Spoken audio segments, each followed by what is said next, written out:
সুপ্ত ভ্রু কুঁচকে কিছু ভেবে বলে। তোমার কিছু লাগবে? আসার সময় কিছু নিয়ে আসবো? ত্রয়ী দুপাশে মাথা নাড়িয়ে না বোঝায়। সুপ্ত দরজা থেকে ত্রয়ীর নিকট আসে। তারপর কপালে ঠোঁট ছুঁয়ে ত্রয়ীর দিকে কারো চোখে তাকায়।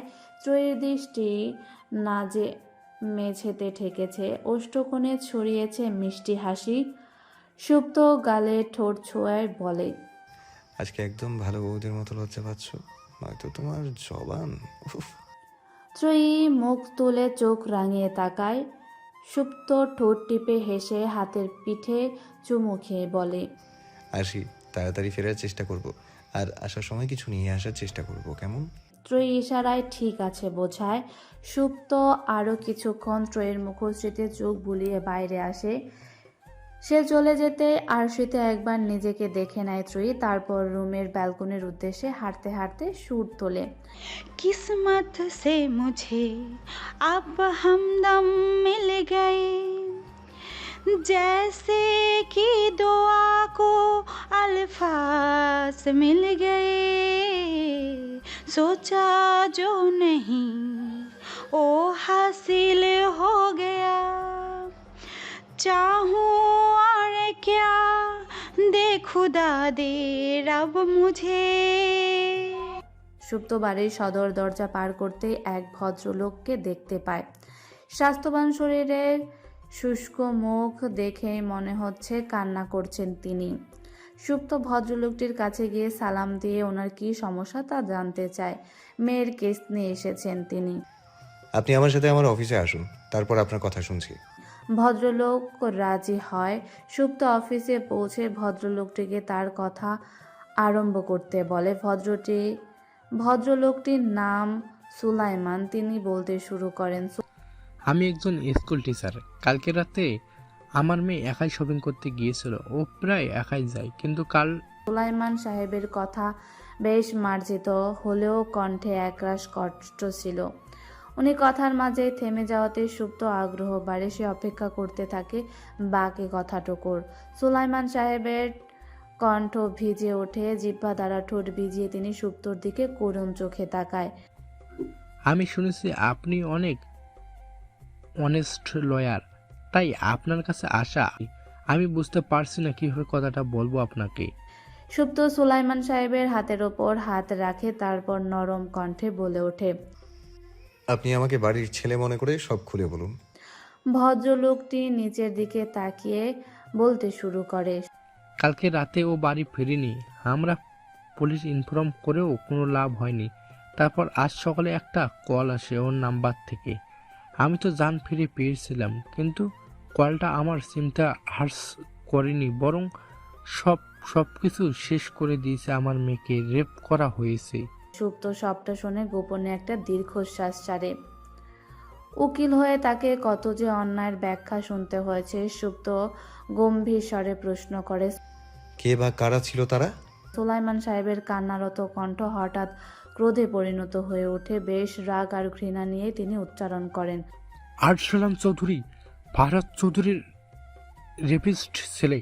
ওই আমার মেয়ের জীবনটা শেষ করে দিল। সুপ্ত হঠাৎ থমকে তাকায়। মস্তিষ্কের অভ্যন্তরে নানান চিন্তা এক এক করে জুড়তে শুরু করে। তাহলে কালকে রাতে সোনা মেয়েলি কন্দনরত আরসালের ভাড়ায় কোন মেয়ে ছিল না? একজন নিষ্পাপ মেয়ের সম্মান নিয়ে খেলা হয়েছিল। সুপ্ত নিজের বৃদ্ধা ও তর্জনী আঙ্গুলের সাহায্যে কপাল চেপে ধরে। অনুশোচনারা এসে গ্রাস করে তাকে। সে সুলাইমান সাহেবের দিকে তাকায়। ভদ্রলোক তার দিকে তার সম্মতি কিংবা ঋণাত্মক উত্তরের আশায় চেয়ে আছেন। কেননা এতক্ষণ শহরে যতজন উকিলের নিকট তিনি গিয়েছেন, আরসালের নাম শোনার পর সকলের উত্তর ছিল না। সুপ্ত সুলাইমান সাহেবের পানে তাকায়। ভদ্রলোক প্রস্তুত হয়ে যান না শোনার জন্য। আমি আপনার কেসটা লড়বো, ইনশাল্লাহ। গোধূলি লগ্ন পেরিয়ে অমানিসায় তলিয়েছে ধরণী। শহরের প্রতিটি কোনায় কোনায় জ্বলে উঠেছে কৃত্রিম আলো। বেলকনিতে দাঁড়িয়ে দূর বিল্ডিংয়ের একে একে কৃত্রিম আলোয় আলোকিত হয়ে ওঠা অবলোকন করছে ত্রয়ী। বাইরে থেকে আসা সন্ধ্যে সতেজ বাতাস কানের পাশ থেকে বেরিয়ে আসা এলোমেলো চুলগুলো বাধাহীনভাবে উঠছে। ত্রয়ীর ওষ্ঠকোণে হাসি লেপ্টে দূর থেকে দৃষ্টি সরিয়ে রুমের অভ্যন্তরে প্রবেশ করে সে। সুইচ টিপে আলোকিত করে এতক্ষণ আঁধারে চেয়ে থাকা তাদের কক্ষটি। ত্রয়ী দূর থেকে আরশিতে নিজের প্রতিবিম্ব দেখে, তার পরনে কলাপাতা রঙের সেই শাড়িটি, কৃষ্ণ বর্ণের পাড়, তাতে সোনালি সুতোর কাজ করা। ত্রয়ী খোপা করে রাখা চুল ছেড়ে দেয়, ফ্যানের বাতাসে এলোমেলো হয়ে উঠতে থাকে সেগুলো। ত্রয়ী দর্পণের নিকট এসে চেয়ারে নিয়ে বসে, উজ্জ্বল আলো ফুটে ওঠে তার হলদে শ্যাম মুখশ্রীতে। নিজেকে বেশ ভালো করে দেখে নেয় ত্রয়ী, তারপর কাজল মেখে লেচন করে সূক্ষ্মভাবে, ওষ্ঠে হালকা লিপস্টিকের ছোঁয়া লাগায়। আরশিতে নিজেকে একবার দেখে নিয়ে বলে, এই সামান্য সাজ আপনার জন্য ব্যারিস্টার সাহেব। ত্রয়ী দরজা খুলে বাইরে বের হতেই বেলাকে চোখে পড়ে। ত্রয়ীকে দেখে তীক্ষ্ণ হয়ে ওঠে তার দৃষ্টি। বেলার যেন ত্রয়ীকে দেখে কোনো মন্তব্য না করলেন নয়, সে ত্রয়ীকে আপাতমস্তক দেখে বলে, এত সাজগোজ সামলাবরণ থেকে সুপ্তকে সবসময় বসে রাখার চেষ্টা। ত্রয়ীর হাসি হাসি মুখশ্রী শক্ত হয়ে ওঠে এবার। বেলার ন্যায় বহু মানুষ হয়তো তাদের কাঙ্ক্ষিত মানুষকে হারিয়েছে, কিন্তু এমন আচরণের শিকার একমাত্র ত্রয়ী হচ্ছে হয়তো। ত্রয়ী বুকে হাত গুজে বেলার দিকে গাঢ় চোখে তাকায়। বেলার নিঃসন্দেহ তার থেকে বেশ ফর্সা। তোমার না গায়ের বর্ণ নিয়ে অহংকার মানায় না বেলা। কেননা আমার থেকে উজ্জ্বল বরণের হওয়া সত্ত্বেও কি হলো? তুমি তো তোমার বহু আকাঙ্ক্ষিত পুরুষ সুপ্তকে পেলে না। অপমানে মুখ ছোট হয়ে আসে বেলার। সে রাগতভাবে ত্রয়ীর দিকে তাকিয়ে কিছু বলতেই যাবে, তার আগে ত্রয়ী জোরে শক্ত কণ্ঠে বলে ওঠে, আর কিছু বলো না বেলা। আমি যে কারো অপমান না করলেও আমাকে অপমান করতে, কষ্ট দিতে চাওয়া মানুষকে অপমান করতে আমার বাধে না। সো আর কিছু বলে নিজের মুখে ঝামা ঘষে নিও না। ত্রয়ী বেলার দিকে একবার তীক্ষ্ণ দৃষ্টিতে তাকিয়ে তাকে পাশ কাটিয়ে হেঁটে আসে। নিচে নেমে সোজা রান্নাঘরে আসে সে। শাশুড়ি রান্নার হাত লাগায়। এতদিন বেশ কিছু রান্নাও রপ্ত করে নিয়েছে সে, এখন শুধু রেঁধে নিজেকে পরীক্ষা করার পালা। ত্রয়ী চলে যেতেই বেলার রাগে ধপাধপ পা ফেলে নিজের কক্ষে গিয়ে দরজা আটকায়। ত্রয়ীর থেকে সমস্ত অপমানের বদলা একদিন সে নিবেই নিবে। ঘড়িতে রাত 10টা পেরিয়ে 11টা বাজতে চলল, এখনও সুপ্তের আসার খবর নেই। ত্রয়ী নিরাশ মুখে বিছানায় বসে একটা বালিশ কোলে ওপরে নেয়। চোখে ঘুমের আধিপত্য ছড়াচ্ছে দ্রুত, ঠিকরে বদ্ধ হয়ে আসতে চাইছে চোখের পাতা। ত্রয়ী চোখ বুজে এমন সময় দরজা খোলার আওয়াজে চমকে ওঠে সে। তারপর অতি কাঙ্ক্ষিত যুবকটি দর্শন পেতে ঘুমেরা প্রস্থান করে। ত্রয়ী হাসি হাসি মুখে সুপ্তর পানে তাকায়। সুপ্ত গাঢ় চোখে তাকায় স্থির পানে, তারপর এগিয়ে আসে ত্রয়ীর নিকট। ত্রয়ীর কোল থেকে বালিশ সরিয়ে মাথা রাখে সেখানে, সমস্ত ক্লান্তি বিলিয়ে দেওয়ার চেষ্টায়। ত্রয়ীর দিকে মুখ উঁচিয়ে তাকায় সুপ্ত। এলো চুল গুজে দেয় কানের পিঠে, তারপর ত্রয়ীর কোমর ছড়িয়ে মুখ গুজে রাখে ত্রয়ীর উদরে। শিহরিত হয় সুপ্তের মাথার আলতো করে হাত বুলিয়ে ত্রয়ী জিজ্ঞাসা করে, এত ক্লান্তি? অনুশোচনা। তোমার জন্য একজন মেয়ের সম্মান চলে গেছে জানলে তোমার কেমন অনুভূতি হবে ত্রয়ী? আর এটা বুঝতে পারলে যে তুমি চাইলে নয়তো মেয়েটার সম্মান বেঁচে যেত, তখন তোমার কেমন অনুভূতি হবে? সুপ্তের মাথায় আলতোভাবে চলতে থাকা ত্রয়ীর হস্ত থেমে গেল সহসা। হঠাৎ আটকে উঠে তার মন। সুপ্ত এবার সোজা হয়ে বসে। ত্রয়ী সুপ্তর দিকে তাকিয়ে কিছু একটা আন্দাজ করে, জিভ দ্বারা ঠোঁট ভিজিয়ে সুপ্তকে প্রশ্ন করে, মানে আমার জন্য? আমার জন্য। ত্রয়ী ভ্রু কুঁচকে সুপ্তর পানে তাকিয়ে রয়। সুপ্ত ত্রয়ীকে এভাবে প্রশ্নবিদ্ধ করে রেখে সদা একটা শার্ট নিয়ে ওয়াশরুমে ঢুকে 10 মিনিট পর রুমে আসতেই ত্রয়ী বলে ওঠে, আপনার জন্য কারো সম্মান আমি বুঝলাম না সুপ্ত। সুপ্ত শাওয়ার নিয়ে বেরিয়েছে, মাথায় ভেজা চুল মুছতে থাকার হস্ত থেমে যায় ত্রয়ীর প্রশ্নে। ত্রয়ীর পানে এক পলক তাকিয়ে সে অন্ধকারচ্ছন্ন বেলকনিতে এসে দাঁড়ায়। সুপ্তের এমন আচরণে ত্রয়ীর মনে কৌতূহলরা জেঁকে বসে। পলক না ফেলে এক দণ্ড তাকিয়ে রয় তার পিঠের দিকে দাঁড়িয়ে থাকা শুভ্র শার্ট মোড়ানো বলিষ্ঠ যুবকটি। ধ্যান ভাঙে মিমু শব্দে পিকুর ঘুম ভেঙেছে, পরক্ষণে আবার ঘুমানোর জন্য চোখ বুজে এসেছে। ত্রয়ী দ্রুত সুপ্তের পাশে এসে দাঁড়ায়। দূরে এক দৃষ্টিতে তাকিয়ে থাকা সুপ্তের পানে তাকিয়ে এসে বলে ওঠে, আপনি আমার প্রশ্নের জবাব দেননি। সুপ্ত একবার ত্রয়ীর দিকে তাকায়, তারপর বলে, নেশা করলে মানুষ ভুলভাল দেখে জানো, আর শালানের সাথেও এমনটা হয়েছে। ওই পাপির নাম এখানে আসছে কেন এখানে? ওইটা তো আমার প্রশ্নের জবাব নয়। জবাব আমার কাছেও নেই, কিংবা সব অস্পষ্ট। ত্রয়ী ভ্রু কুঁচকে বলে, আমি আপনার কথা কিছুই বুঝতে পারছি না। সুপ্ত ত্রয়ীর দিকে ফিরে আবার বলে, কালকে রাতে যখন তুমি তন্দ্রার সাথে রিক্তের ওইখানে গিয়েছিলে, তখন আমার ফোনে একটা কল আসে। কলটা কে করেছিল জানো? আর শালান চৌধুরী। সুপ্ত থামে। ত্রয়ীর মুখে রা নেই। সুপ্ত ফের বলতে শুরু করে, ফোনের ওপাশে থেকে ভেসে আসে একজন মেয়ের আকুতি ভরা কান্না, জঘন্য স্পর্শ থেকে নিস্তার পাওয়ার কান্না। নেশায় ডুবে থাকা আরসালান ওই মেয়েটাকে তুমি মনে করেছিল। আজকে সকালে যে ভদ্রলোক এলেন না, ওনার মেয়ে সেই মেয়েটি। আরসালান তাকে রেপ করে। ত্রয়ী অনুভূতি শূন্য চোখে সুপ্তর দিকে তাকায়। বাইরের দমকা হাওয়া এসে ছুঁয়ে যায় দুজনকে। আচমকা বিদ্যুৎ চমকায়। বৃষ্টি আসার পূর্বাভাস দিচ্ছে প্রকৃতি, কিন্তু মুহূর্তের বাদেই সহস্র বৃষ্টির ফোঁটা বর্ষিত হয়। বৃষ্টির আওয়াজে মুখরিত হয় ধরিত্রী। ব্যালকনিতে থাকায় তীব্র বাতাস আর বৃষ্টির ফোঁটা এসে আছড়ে পড়ছে তাদের দুজনের ওপর, কিন্তু এতেও ত্রয়ীর কোনো হেলদোল নেই। সে ঠায় দাঁড়িয়ে রয়। সুপ্ত ত্রয়ীর বাহু চেপে বেলকনি থেকে রুমে আনতে গেলে ত্রয়ী বলে ওঠে, আপনার জন্য এই মেয়েটার সাথে এমনটা হয়েছে সুপ্ত? আমার জন্য? ত্রয়ীর কণ্ঠে কেমন বিবশ অনুভূতি শূন্য। চোখে মুখে অপরাধের ছাপ ছেয়ে গেছে। সুপ্ত করুণ চোখে তাকিয়ে কিছু বলবে তার আগেই ত্রয়ী বলে ওঠে, আসলে কি আমি অলক্ষণে? ভাই, ওই মেয়েটা আপনার নামে কেস করে দিয়েছে।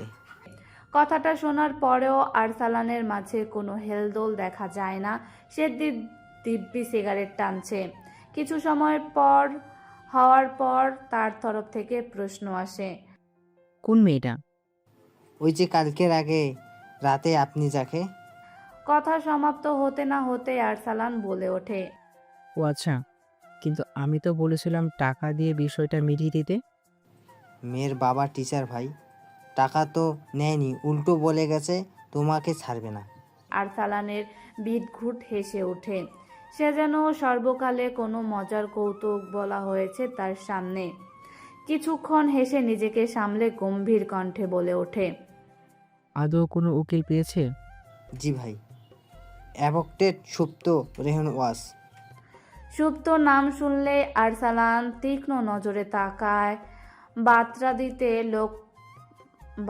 দিতে থাকা লোকটির দিকে। আরসালানের চাহনিতে দেখে শুকনো একটা ঢোক গেলে লোকটি বলে, সুপ্ত রেহন ওয়াস কেসটা ধরছে।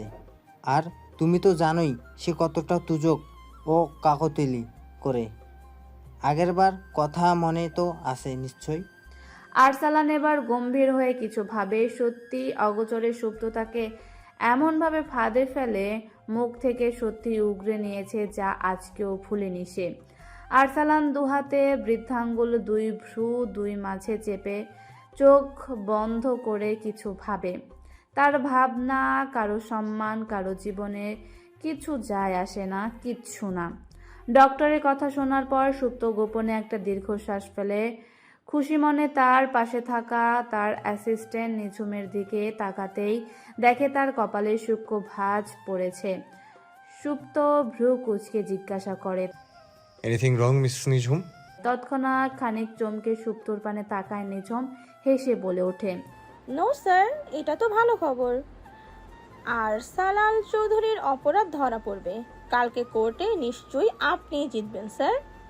নিঝুমের কথার বিপরীতে সুপ্ত কিছু বলে না। তার মনে কেমন যেন একটা খটকা লাগে, তবে সেটাকে তেমন একটা পাত্তা দেয় না সে। রিপোর্টটা নিয়ে নিঝুম আর সে অফিসে আসে, তারপর লকারে সেটা বন্ধ করে বেরিয়ে আসে সুপ্ত। বড়সড় দীর্ঘশ্বাস পেলে সুপ্ত যেন তার মাথা থেকে অনুশোচনার ন্যায় বড় সড় কিছুটা নামতে চলেছে।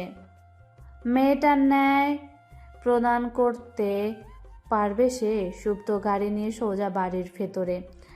এখনো বিকেল শেষ হয়নি, চারপাশে রোদের ঝলক, হলুদ আভা ছড়িয়েছে। সুপ্ত রুমে ঢুকে ত্রয়ীকে রুমেই পায়, পড়ার টেবিলে বসে গালে হাত দিয়ে কিছু ভাবছে। কালকে থেকেই মনের কোণে মেঘের আনাগোনা তার। সুপ্ত কিছু একটা ভেবে তার পাশে এসে দাঁড়ায়। বেড়াতে যাবে ত্রয়ী?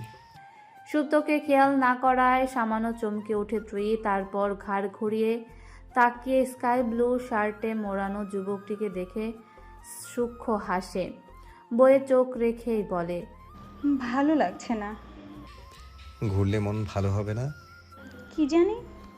সুপ্ত একটা শাড়ি এনে ত্রয়ীর সামনে রাখে। ত্রয়ী চোখ বোলায় সেথায় নীল রঙের শাড়ি, পাড়ে সোনালি রঙের ছোঁয়া, দেখে বেশ দামিও মনে হচ্ছে। সুপ্ত ত্রয়ীর হাতে শাড়ি দিয়ে বলে, ওয়াশরুমে যাচ্ছি আমি, তুমি এটা পরে নাও কুইক। ত্রয়ীকে আর কিছু না বলার সুযোগ দিয়ে ওয়াশরুমে ঢুকে সুপ্ত। বিয়ের পরেই প্রথম সুপ্ত তাকে ঘুরতে যাওয়ার কথা বলেছে। মনে মনে বেশ খুশি হয় ত্রয়ী, প্রসন্ন চিত্তে শাড়ি পরে নেয় সে। ঘণ্টা খানিকের মাঝে সুপ্তর গাড়ি এসে কাশবনে থামে। গোধূলির মুহূর্তে আরম্ভ হতে শুরু করেছে, কিছুক্ষণ বাকি। প্রকৃতির এই সময়ে তার সর্বোচ্চ সৌন্দর্য বিরাজমান থাকে। ত্রয়ী দুহাতে সাদা বেলির ফুলের মালা, চুলগুলো বেনুনি এক সাইডে এনে রেখেছে, কানে মাঝারি সাইজের ঝুমকো, বেশ কোমল, বেশ কেবল এতটুকু সেজেছে মিসেস অ্যাডভোকেট। ত্রয়ী অবাক হয়ে সাদা শার্ট পরিহিত সুপ্তর পানে তাকায়, অবাক কণ্ঠে বলে, আপনি কিভাবে জানেন আমি মন খারাপ থাকলে এখানে আসতাম? তোমার ব্যাপারে আমি অনেক কিছুই জানি যা তুমি জানো না। সুপ্ত গাড়ির দরজা হাত দিয়ে ত্রয়ীও বেরিয়ে আসে। কাশবন থেকে একটু সামনে এগোলেই নদীর পাড়। গাড়ি থেকে বেরোতেই সতেজ হাওয়া এসে গায়ে লাগে। সুপ্ত বলে ওঠে, আমি জানি এবার তুমি কোথায় যাবে। সুপ্ত ত্রয়ীর হাত ধরে নদীর পাড়ে নিয়ে আসে। দমকা হাওয়া ছুঁয়ে যায় দুজনকে। সুপ্ত ত্রয়ীর দিকে তাকায় গাঢ়ভাবে। বাতাস উঠছে ত্রয়ীর শাড়ির আঁচল, কানের পিঠ থেকে বেরিয়ে থাকা এলোমেলো চুল দুলছে, কানের ঝুমকো, নাকের ছোট্ট পাথরটা শোভা বাড়াচ্ছে স্বর্ণাভ বারণে। ত্রয়ীর প্রফুল্ল চিত্তে সুপ্তর পানে তাকাতেই দেখে সুপ্ত তারই দিকে তাকিয়ে। গাঢ় অন্যরকম চাহনি, লজ্জায় রক্তিম হয়ে ওঠে ত্রয়ীর কপল। সুপ্ত মহাচ্ছন্ন কণ্ঠে বলে ওঠে, ত্রয়ী নামক শুভ্র পুষ্পের মনে জমে থাকা সকল মেঘ আকাশের ওই মেঘ হয়ে উঠুক। আপনার মনে কেবল আধিপত্য ছড়া, কেবলমাত্র আমার ভালোবাসা। সূর্য অস্তমিত হওয়ার শেষ মুহূর্ত। গোধূলি আকাশে লাল আভা ধীরে ধীরে মুছে গিয়ে আধার ছেয়ে যাচ্ছে বিশাল আকাশ জুড়ে। হাতে একগুচ্ছ কাশফুল নিয়ে দোলাচ্ছে ত্রয়ী। পল্লবের তোড়ে উড়ে যাচ্ছে সাদা সাদা পেজ তুলোর ন্যায় অংশ। সুপ্ত অনিমেষ চেয়ে অর্ধাঙ্গিনীর উল্লাসিত মুখশ্রীর পানে অপলক সে চাহনি। ত্রয়ী কাশফুল দোলাতে দোলাতে সুপ্তর পানে তাকিয়ে বলে, আমি কখনো ভাবিও নি আপনার মতন একজন স্বামী হিসেবে পাবো। কিন্তু আমি তো ভেবেছিলাম। ত্রয়ী সুপ্তর পানে দৃষ্টি আটকায়, হাতে দোলানো বন্ধ করে মিহিসরে জিজ্ঞাসা করে, কি ভেবেছিলেন? সুপ্ত ঘাসের ওপর বসে পড়ে। ত্রয়ীও তার পাশে বসে উত্তরের অপেক্ষায় তার পানে তাকায়। মায়াভর্তি চাহনি নিয়ে চোখ বোলায় সুপ্তর চাপদাড়ি ঘেরা সুদর্শন মুখশ্রী। সুপ্ত তার দিকে তাকাতেই দৃষ্টিতে দৃষ্টি মিলে দুজনের, তবে চোখ সরানোর তাড়া নেই দুজনের। সুপ্ত ত্রয়ীর সুশ্রী মুখশ্রীতে চোখ বোলাতে বোলাতে বলে, সাদা অ্যাপ্রন গায়ে জড়িয়ে প্রতিদিন মেডিকেলের উদ্দেশ্যে ছোটা মিস ত্রয়ী বেহরোজকে খুব জলদি মিসেস ত্রয়ী সুপ্ত রেহনওয়াজ বানানো আবশ্যক। পরদিন সকালে শাওয়ার নিয়ে রেডি হতে শুরু করে সুপ্ত। সাদা শার্ট ইন করে পরা আর কালো প্যান্ট, হাতে ব্রাউন কালারের বেল্টের ঘড়ি। ত্রয়ী নিজেও তৈরি হচ্ছে কলেজের জন্য। পরনে কালো রঙের গোল জামা, দীর্ঘল কেশ ফ্রেঞ্চ বেনি করে নিয়েছে। এটা করতে অনেক সময় ব্যয় করতে হয়েছে, সেহেতু লম্বা চুল। বেরুনি করার পর আয়নার সামনে দাঁড়িয়ে আর চোখে সুপ্তকে দেখছিল ত্রয়ী। সুপ্ত চোখ মুখ গম্ভীর। তার পরনে শার্টের হাতা ফোল্ড করা শেষ হলে ত্রয়ী বলে ওঠে, একটা কথা বলি। সুপ্ত ঘাড় ঘুরিয়ে ত্রয়ীর পানে তাকায়, তারপর আবার আয়নায় তাকিয়ে ত্রয়ীকে দেখতে দেখতে বলে, বলো। আমি আপনার সাথে কোর্টে যাই। সুপ্ত ভ্রু কুচকে তাকিয়ে কিছু বলবে, তার আগেই ত্রয়ী তড়িঘড়ি করে বলে ওঠে, দ্বিতীয়বারের মতন আপনারা একটা কেস জেতার সাক্ষ্য হই। দ্বিতীয়বার? আমি এখন অবধি 78টা কেস লড়েছি মিসেস, আর সবগুলোতেই জেতার তকমা লাগিয়েছি। আরে আমি কি সেটা বলেছি নাকি? আমি স্বচক্ষে দ্বিতীয়বারের মতন দেখব সেটাই কথা বলেছি। আমি যাই আপনার সাথে। সুপ্ত ত্রয়ীর অনুরোধপূর্ণ চোখের দিকে তাকিয়েই বলে ওঠে। ঠিক আছে, আমি নিচে যাচ্ছি, তাড়াতাড়ি এসো। সুপ্ত চলে যেতে ত্রয়ী একটা দীর্ঘশ্বাস ফেলে দ্রুত সম্পূর্ণ রেডি হয়ে নেয়। কোর্টে যাওয়ার আগে অফিসে আসে সুপ্ত। চাবি ঘুরিয়ে নিজের চেম্বারে ঢুকতেই নিজমকে চোখে পড়ে তার। আচমকা সুপ্তকে এভাবে দেখে চমকে ওঠে নিজম। সুপ্তের ড্রয়ার থেকে সন্তর্পণে হাত সরিয়ে মেকি হাসে সুপ্তর পানে তাকায়। Good morning sir. মর্নিং। সুপ্তর গলার স্বর খুব গম্ভীর দেখে মনে মনে ভয়ও পায় সে। সুপ্ত নিজমের দিকে তীক্ষ্ণ দৃষ্টিতে চেয়ে ড্রয়ার কেয়ার রিপোর্ট আছে কিনা রিপোর্টটা দেখে নিঝুমের প্রতি সুপ্তর দৃষ্টি স্বাভাবিক হয়ে আসে। নিঝুমের ঠোঁটে হাসি আরও গাঢ় হয়ে ওঠে। পায়ের শব্দ পেয়ে পেছনে তাকাতেই একজন রমণীকে চোখে পড়ে তার। ভ্রু কুঁচকে তার দিকে তাকায় নিঝুম। কালো জামার সাদা ওড়না পরিহিত রমণীর চেহারায় মেকআপ নামক প্রসাধনীর আস্তরণ না থাকায় সত্ত্বেও মুখশ্রী জুড়ে এক অন্যরকম সৌন্দর্য বিরাজমান। লাইটের আলোয় পাথরের নোজপিন জল জল করছে। ঠোঁটে হালকা মেরুন রঙের লিপস্টিক আর চোখে সরু কাজলে অসম্ভব স্নিগ্ধময়ী লাগছে তাকে। নিঝুমের বুঝতে দেরি হয় না এই মেয়ে সুপ্তের অর্ধাঙ্গিনী। সে সামান্য হেসে সুপ্তের উদ্দেশ্যেই বলে ওঠে, ইনি আপনার মিসেস স্যার? ইয়া। নিঝুম ত্রয়ীর পানে তাকায়, তারপর আর ত্রয়ীর গায়ের রঙের দিকে তাকিয়ে ভাবে, গায়ের রং তো আমার থেকে এক শেড কালো, তবু এত হ্যান্ডসাম ব্যক্তিত্ববান নাম করা অ্যাডভোকেটের বউ হতে পারলো, সবই ভাগ্য। সুপ্তের আশেপাশে থাকার কারণে সুপ্তের ওপর সাময়িক মোহিত হয়েছে সে। তাই থেকেই এমন ঈর্ষান্বিত চিন্তা উৎপত্তি হয় তার মনে। সুপ্ত রিপোর্ট নিয়ে বেরোতে ধরলেই নিঝুম বেরিয়ে আসে। ত্রয়ী আসে সুপ্তর সাথে সাথে। আর চোখে একবার নিঝুমের পানে তাকায়। ফর্মাল শার্ট প্যান্ট কোট পরিহিতা এক রমণী সুপ্তর অ্যাসিস্ট্যান্ট। সুপ্তকে অনেকবার ফোনে নিঝুমের নাম বলতে শুনেছে সে ধরেই নিয়েছিল ওনার অ্যাসিস্ট্যান্ট একজন ছেলে। সুপ্ত গাড়ির কাছাকাছি এসে নিঝুমের উদ্দেশ্যেই বলে, যেহেতু গন্তব্য এক, আপনি আমাদের সাথেই আসুন মিস নিঝুম। নিঝুম কোনো প্রকার নাকচ না দেখিয়ে সুপ্তদের সাথেই গাড়িতে উঠে আসে।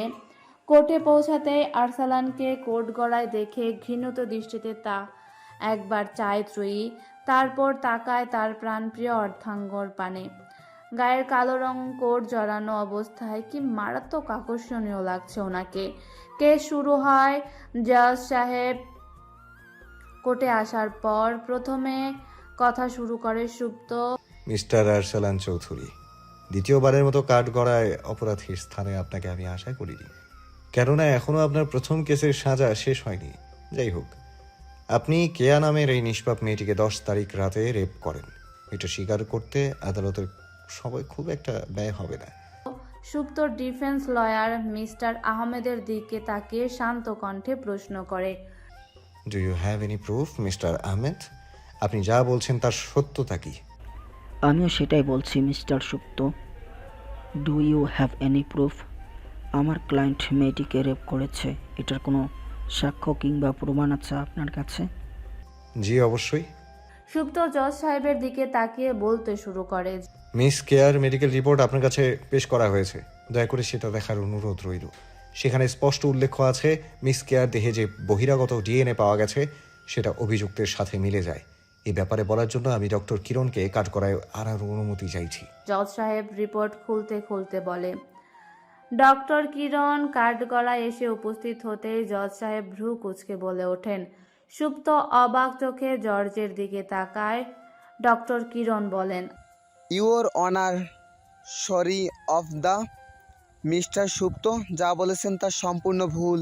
কেয়া মেয়েটি সত্যি হারায়নি। মিথ্যা। আদালত থেকে একটা মেয়েলি প্রতিবাদী কণ্ঠ ভেসে আসে। ত্রয়ী শব্দের উৎস খোঁজে চোখ বোলায়। সুশ্রী চেহারার একজন রমণী ক্ষোভের সহিত বলে ওঠে, এটা সম্পূর্ণ মিথ্যা ইওর অনার। এই আরসালান চৌধুরী আমায় রেপ করেছে, সতীত্ব নাশ করেছে আমার, অথচ আপনি আমাকে ভার্জিন বলে দাবি করছেন ডক্টর কিরণ। কেয়া কাঠগড়ায় এসে দাঁড়ালে ত্রয়ীর কাছে তার চেহারা স্পষ্ট হয়ে ওঠে। গোলগাল বরণের শুভ্র চেহারা যেন কলঙ্কের দাগ লেপটে। ত্রয়ী সূক্ষ্ম চোখে অনুশোচনার অশ্রু জমতে শুরু করে। তারপর তাকায় সুপ্তর পানে, কিছুটা নির্জীব হয়ে সবটা দেখে যেন। ক্রিয়া বিপরীত কাঠগড়ায় আয়েশ করে দাঁড়ানো আরসালানের দিকে চায়, তার দিকে এক পলক তাকিয়ে অন্যদিকে তাকায় সে। ঘৃণায় রাগে কেয়ার নাকের পাটা ফুলে ওঠে। আরসালানের পানে আঙুল তুলে ক্ষোভের সহিত বলতে শুরু করে, এই পাপী আমার সম্মান হরণ করেছে জজ সাহেব। আপনি আমার ক্লায়েন্টের উপর মিথ্যা আরোপ করছেন মিস কেয়া। ইউর অনার, এই মেয়েটা যে মিথ্যা বলছে তার সায়েন্টিফিক প্রমাণ আপনার কাছে স্বয়ং তার লয়ারই পেশ করেছেন। মিথ্যা? মিথ্যা কেন বলবো আমি? একজন মেয়ে কেন তার রেপ হয়েছে বলে মিথ্যে বলবে? কেয়ার ভেজা কণ্ঠের কথায় সমাপ্ত হতেই সুপ্ত বলে ওঠে, এক্স্যাক্টলি ইয়োর অনার। কেন একজন মেয়ে এমন মিথ্যা বলবে? টাকা মিস্টার সুপ্ত, টাকা। মিস্টার আহম্মদ এর কথায় ভ্রু কুচকায় সুপ্ত। মিস্টার আহম্মদ বলতে শুরু করে, এখানে স্পষ্ট ইউর অনার, মিস কেয়া টাকার জন্যই আমার ক্লায়েন্টের বিরুদ্ধে এসব মিথ্যা মামলা করেছে। তাই আমি সব কিছু বিবেচনা করে আপনাকে আমার ক্লায়েন্টকে এই দোষারোপ থেকে অব্যাহত ও মিস কেয়া ও তার ফ্যামিলিকে মিথ্যা মামলা করে সকলের সময় নষ্ট ও সম্মানে আঘাত করার জন্য উপযুক্ত শাস্তি প্রদানের অনুরোধ জানাচ্ছি। মিস্টার আহমদের কথা শুনে সুপ্তর মুখ থেকে বিস্ময়ের সহিত আপনা আপনি উচ্চারিত হয়, অবজেকশন ইয়োর অনার।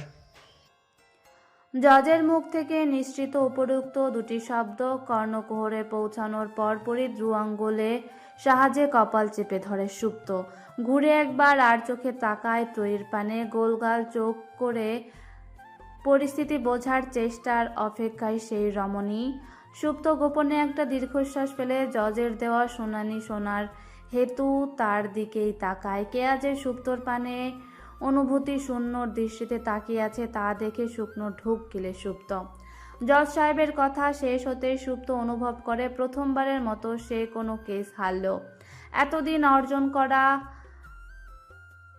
বিজেতার খেতাব আজ ভেঙে গেল এক মুহূর্তে। হাত মুঠো করে চোখ বন্ধ করে সুপ্ত। মনে হলো কিছু একটা বড়সড় ভার আটকে যেন তার বক্ষে। মিস্টার আহমেদের কথায় তার দিকে ফিরে তাকায় সুপ্ত। জেতার জন্য অভিনন্দন জানাবেন না মিস্টার সুপ্ত রিজন? অন্যায়কারীদের সুপ্ত রেহওয়াজ না কখনো অভিনন্দন জানিয়েছে আর না কখনো জানাবে। সুপ্তের শক্তপোক্ত বাক্য শুনে ভ্রু উঁচিয়ে হাসে মিস্টার আহমদ। যা শুকনো পাতার দেশলাইয়ের ছোঁয়ার ন্যায় অগ্নিস্পর্শে মনে হয় সুপ্তের নিকট। মিস্টার আহমদ আফসোস করে বলে, হারার জ্বালা বুঝি মিস্টার সুপ্ত। Better luck next time.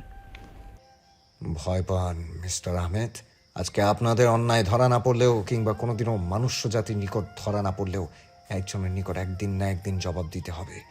তার জন্য ভয় পান মিস্টার আহমেদ।